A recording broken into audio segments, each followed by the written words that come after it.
Okay, hello, this is Moody for the Win, and I just thought I've been wanting to do some more videos on this game for a while, and I thought I'm not quite the sort of person who'd be too into sort of trying to do things like a proper cast, but I thought I could still watch some replays and discuss about them, maybe from a more like replay analysis, sort of like playing the game point of view. So this replay here is actually what I thought was the perfect place to start doing these is actually from my game against ZertoN in the 8-bit Ladder Wars tournament that went on recently. And yeah, I just thought I'd go through some of these games. I'm going to go through every game in the Ladder Wars tournament, but I thought I'd start with my games since one, they're sort of fresh in my mind, and I know what I was thinking when I was playing this game, and two, I know Marines. They're the race I know the best, so any replays right now where there aren't Marines in might be slightly less educational, but every other game I should be able to at least give a good idea of what the Marines are doing, should be doing, and what should be happening against them. So this is the first game. Every first game will be on this map, Venison something. I don't know. I can't remember the name of this map. I could look it up. It's called Vesuvian Wilds, and I'm starting, as I believe I start all of these games, with just a very typical Marine build. I'm actually being quite greedy. I haven't got an ogre out yet. I've sort of stalled my ogre production in order to get this fourth harvester out real quick. You can get 4 harvesters out not too slowly without doing that stall, but it means you really need to squeeze everything in and just about get everything. And on a big map like this, where I thought, it's likely to just start with sort of normal games, I thought it was pretty safe to do this. Recon is also doing a very standard armies build, building down to this side. I assume he's going to build another, a refinery over here soon. But he's moving out to start to sort of pressure me a bit early. He hasn't done much harassing, which I'm not sure how good an idea is. He isn't playing, the Renegades aren't the greatest faction for harassing early, but against Marines I think it's always good to get this sort of harassing because it is very helpful. So I just scouted his base, made sure I could see what was happening. I assumed he would build up this way. Don't really know this very well, and while he was defending that, I got a really lucky crush off on the first few minions there, which is quite a good job, and I'm getting quite a powerful economy out here now because I did this greedy build where I only have many ogres. Against Guardians, this is much more dangerous because instead of these little things, they get the rocket cars, which are real scary. But the anti-tank of Renegades has to micro so much to fight ogres that they are not as scary in small numbers early game. So, yep, this is something that I've seen ZertoN do a lot, which is that, oh, of course, I forgot there was one back there. Why would he make a refinery down there? I'm an idiot. Although he has put that up now. Which is that he goes with, and this is what I've started doing when playing this faction, which is really starting to tell me 1 barracks, 1 factory for tanks, and then just start spamming out air. I've seen him do this in a couple of replays I've watched of him from playing against other people, and a couple of replays I watched specifically before, like while preparing for this tournament. And he's done this in a few games that I've seen other people cast, a few games Dissonance casted. He's done this strategy. A few games I've seen him play on stream against people like Just Plain Savage. He's done this. So this is why as well I've done very typical factory power enhancer barracks. Then I've got my tech out, and then I've put this down. I may even have done, I don't think I did in this, I think I did this after tech because this is such a big map. But from this, I will now power out Shrikes, which is something I've only started doing more recently.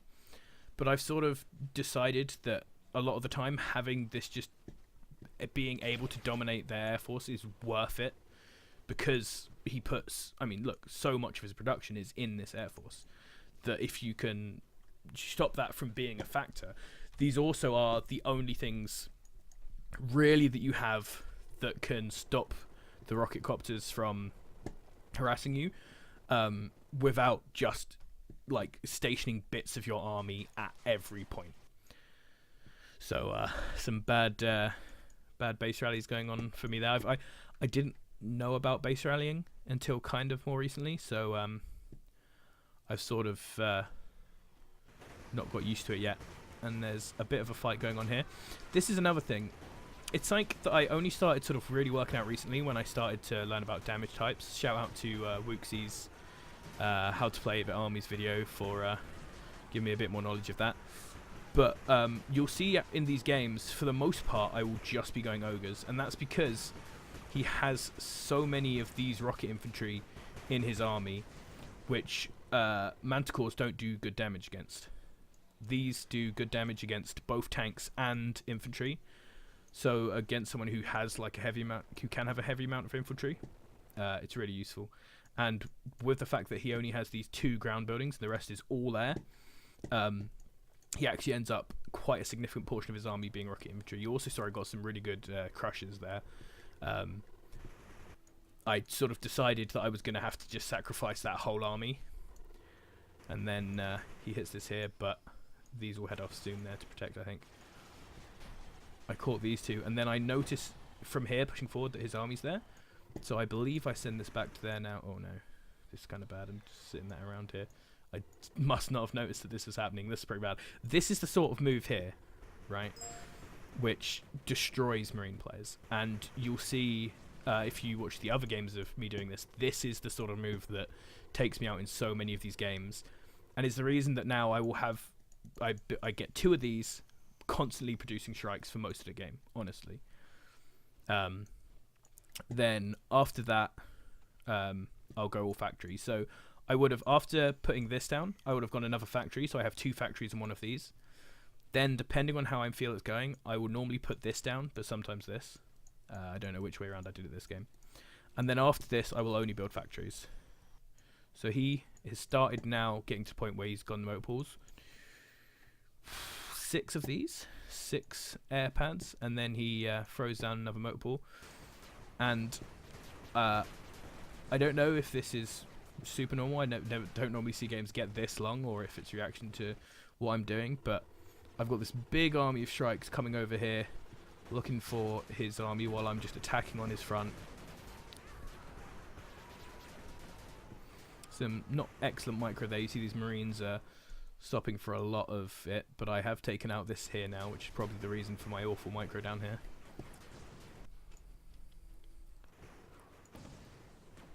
You really want to attack click and then select all of your ogres to just move. I see a lot of people not doing that and doing what like I was doing there, and just walk your units towards them, including your units that can't walk and shoot, and it's really bad. Like people who will grab all of this and move it back rather than grabbing the rocket troops and move just that back.